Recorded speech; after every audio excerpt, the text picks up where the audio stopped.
So beautiful scam. কেন scam বলছি, এখানে বান্দা যখন আসে তখন কিন্তু বাড়ির থেকে যখন সে বার হয়, ভিসা লেগে যায়, টিকিট হয়ে যায়, তারপরে যখন ফ্লাইটে চাপে, দেশ ছেড়ে যখন আসে তখন সে ভাবে যে আমি 2 বছর করব এখানে, 2 বছর কাজ করার পরে আমি দেশে ফিরে যাব, যে টাকাটা হবে সেই টাকা দিয়ে আমি দেশে একটা ব্যবসা বাণিজ্য করব, কিছু করব। তো এমন একটা স্ক্যাম এখানে, এমন একটা স্ক্যাম। স্ক্যামটা কি আমি বলছি, স্ক্যামটা হচ্ছে আপনার এখানে এত সুন্দর পরিবেশ, রাস্তাঘাট, পুরো একেবারে হসপিটালিটি, মানে এভরিথিং একেবারে first class। এখানে না মারামারি, না হানাহানি, না কাটাকাটি, না পলিটিক্স।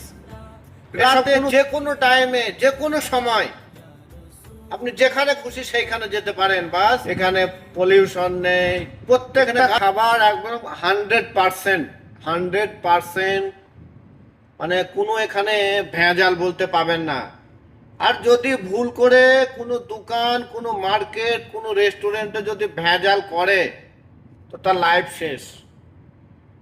আমার দেশে কি হয় যে কোনো একটা ভেজাল করেছে, যে একেবারে তলা দিয়ে টাকা দিয়ে সেটা বাস রফা দফা। কিন্তু সৌদি আরবে এখানে কোনো রফা দফা হয় না।